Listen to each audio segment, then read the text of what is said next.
You're listening to Communities Live on Sheffield Live Radio 93.2 FM with me, Susie Casson. Harry's in the corner. Hello. And T-Boy's in the kitchen. And we're joined by Chris and Anthony, who are the co-creators of Monkey Butt card game. Hello. Hi, lovely. Thanks for coming in. So first question is, what are you wearing? Wow, we're wearing these fantastically vibrant monkey butt t-shirts. One in a fetching orange and one in a slightly more plain and white. Brilliant, yes. So can you tell me a little bit about your backgrounds? So I work in printing. I own Star Print on Abbeydale Road and been in Sheffield for about 6 years doing that. Chris? And I'm a professional juggler who has also appeared in the 2015 edition of Guinness World Records. Wow. How did you get into juggling? It was a hobby that got out of hand, quite literally. Yeah, brilliant. And do you make a living from juggling? I do indeed, yes. I perform all over the country at corporate events, cabarets, weddings, parties and so on. So I travel all over the place and even abroad as well sometimes. Fantastic. And so how did Monkey Butt come into being? Well, we both grew up playing a lot of card games, so kind of card games with families, casual easy games to play like Rummy and Uno and things like that. And we thought, why not create our own game which incorporated all the things that we liked in the games we played when we were growing up. We also play a lot of board games as a group, so we're often with our friends playing board games in the Old Queen's Head, you know. So it's, for us, both of us have quite a bit of free time, and with me working in design and print, and Chris being a professional entertainer, we thought, okay, let's try something different.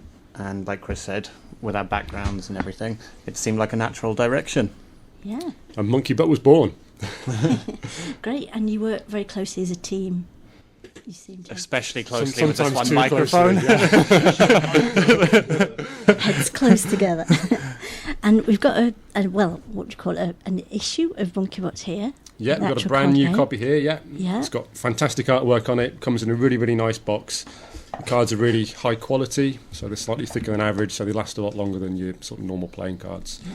And the artwork on it is really nice and vibrant. Got lots of little cheeky monkeys on the cards, which, makes it great fun to play. Yeah, lovely. And it says first edition. That shows confidence. Wow, you know, got to aim high. Great. And is it on sale in Sheffield? It is indeed, yes. It's for sale at the moment in Patriot Games, Altscene Eye, and then in Rotherham at Makers Emporium.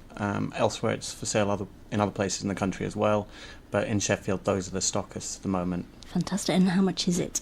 Its RRP is $11.95. Fantastic. It's a lovely game, isn't it? How did you fund the launch of the game? Well, we actually decided to crowdfund the launch of the game, which is something that not everyone's heard of, but it's basically people can pledge an amount of money towards your project in exchange for a reward. So our rewards were primarily copies of the game. So it was essentially people could pre-order the copy of the game, which allowed us to some extent gauge the demand for it. Yeah, fantastic idea. So you're not just investing, you actually got the game exactly, in return. Yeah. Brilliant. Yeah. And Can I just say, if you watch The Apprentice, you'll see people in business who have no idea how crowdfunding works because they get offered no sensible reward to the people attempting to crowdfund. It's a brilliant, crowdfunding is brilliant when it works properly.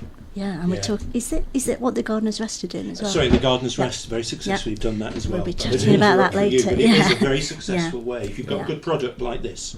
So it means more people can put in a smaller amount to a project they believe in. Yeah. Exactly, yeah. Our pledges started from £10 for a copy of the game on the Kickstarter if you pre-ordered the advance copy. So it was a nice way for people to invest a small amount and feel a part of the project. Yeah, fantastic. So you recently attended the world's largest board and card game convention in Germany. How did that go? It was good fun. It's called Spiel. It's in Essen every year. It's about 175,000 people over the course of 4 days. So you can imagine a lot of people rushing around trying to play card and board games. So it was very, very tiring. 4 days, 10 hours a day, playing constantly, demoing constantly. But it was a lot of fun.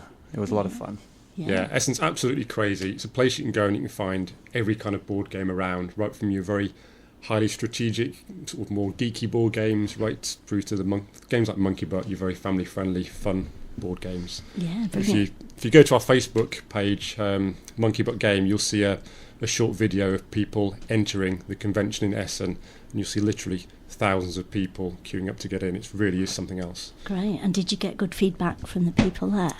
We got excellent feedback, didn't we? Really pleased. It worked very well for us. We sold quite a few copies there, but also we met a lot of publishers from foreign countries that are interested in potentially licensing it for issue there. Met a lot of people in the trade and made a lot of great contacts who've remained in contact with us and who are looking to try and do things, obviously to help themselves, but also to help us. It's quite a good community, the board and card game community, where people working in it tend to love it. So they don't sort of just think about the money, they think about the game as well. Yeah, it's just an expanding community as well. Like the market for board and card games has increased by about a third over the last couple of years, so it's something that more and more people are starting to get into. So. That's good news. It's like the interaction's coming back, isn't it, away from computer games? Absolutely. Perhaps. Exactly. Yeah, brilliant. So can you tell us a little bit more about how to play Monkey Butt card game? Yeah, sure. Monkey Butt's fairly easy to play. It's basically, there is no winner, only a monkey butt. Right. Okay, so the idea is not to be the loser or the last person with cards remaining, because they're the monkey butt until your next play, and you have to poke fun at them. So the object is to eliminate all of your cards, and there are some easy ways to do this, but there are some harder ways to do it as well, and other players can try to block you from playing cards during the game. Yeah. So they might be stealing your good cards or swapping some cards with you, so there's lots of cross-player interaction, which is what makes the game quite good, I think, and there's the opportunity for revenge on the people who've hurt you earlier on in the game, which we quite like, don't we? No, the cross-player interaction was very important to us because we like games where we can interact, not ones that just sequentially go around and you sit there waiting for your turn bored. So with this, it allows you to have a pop at the person opposite if they're winning or if they've slighted you somehow. Right. So yeah, it's good fun. And how many players? Anywhere between 2 and 8 players. And it's we recommend for about age 8 upwards, but we have had people who are 5 and 6 years old play who've enjoyed it as well. So, great, and fairly quick to learn. Yes, very easy to learn. You play it once, you know the whole game, so dead easy. Yeah, brilliant. So I think most people at the moment think immediately of computer games. What do you think board games and card games offer that computer games don't? Person-to-person interaction, so you can actually look and stare someone in the face. You can go to the pub with a group of friends like we generally do, and every Wednesday night we sit there in the pub with a group of anywhere up to 20 friends, and we play different board games, different card games, and it's fantastic. It gets you out of the house. It's that social interaction that people are craving again, and I think people are moving away from just being immersed in purely computer games, and it's shown by, like Chris mentioned earlier, it's over 33% growth year on year for about 4 or 5 years now in the card game market and board game markets in general. In fact, last year card game markets grew over 50% worldwide, over 50% in 1 year, and it really demonstrates this desire for people to re-engage. Yeah, fantastic.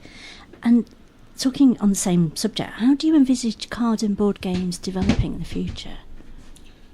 I think the market will keep expanding.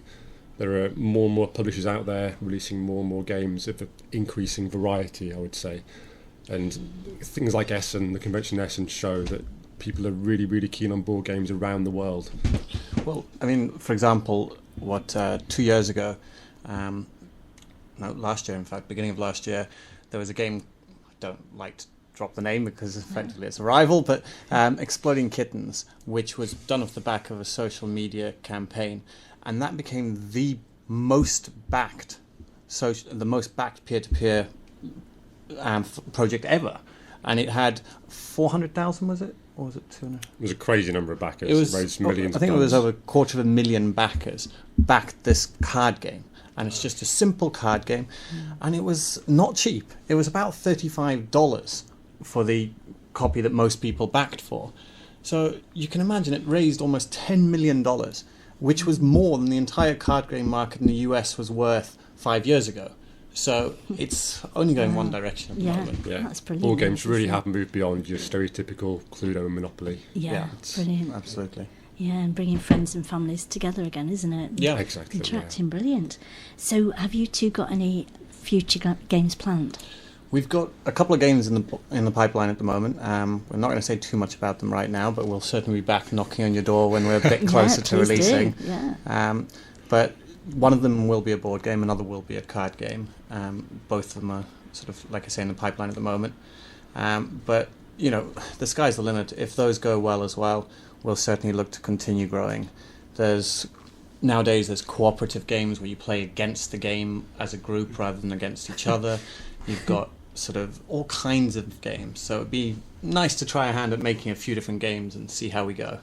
Yeah, fantastic. So can we run through again where we can buy MonkeyBot? Sure, you can buy it at Patriot Games in Sheffield, which is on Union Street. You can buy it in Alt C and I, which is on Charles Street, and then the Makers Emporium on the High Street in Rotherham. Fantastic, and it's I'd just like to say again, so something a bit separate, but if you are interested in games, even if our game isn't specifically the game that's drawing you in, if you do want to learn a bit more about games, go into Patriot Games, have a chat with the guys there. They are really into their games, they're really friendly, they've really been great with us and with other people, and you can demo games there without paying for them, so you can get a chance to try it before you buy it. So try it, see if you like it. It's the best way. Fantastic. Could I just check, because I heard a pub mentioned, do you go into the Old Queen's Head, the one just down below the bus station? Is that Yes, the one you mean? we do Every indeed, Wednesday night? we go there every Wednesday night. And you will always be wearing these really attractive orange and white T-shirts. I'm not always wearing these shirts, but it's There's normally a way of, obvious. because obviously there's a million people listening to this and they're all going down tonight wanting to make sure they don't talk to the wrong couple. It'll be easy. Just ask behind the bar or look for the people playing board and card games. Or for people who are already into their board games and want something a bit more hardcore, there's a group that meets every Tuesday night at the University Arms upstairs. Right. And they're quite hardcore, but it's a big group of players and, again, relatively friendly. Thank you. Fantastic. And the easiest way to keep in touch is the Facebook page. Definitely, MonkeyBot Game on Facebook, find us there. Yeah, well, thanks ever so much for coming in, that's brilliant. Thanks for having us. Thank you. Let us know what you're up to next, that would be great. We all do. Thanks a lot. Thanks. So that's Chris and Anthony, co-creators of MonkeyBot card game, now on sale in Sheffield and Rotherham.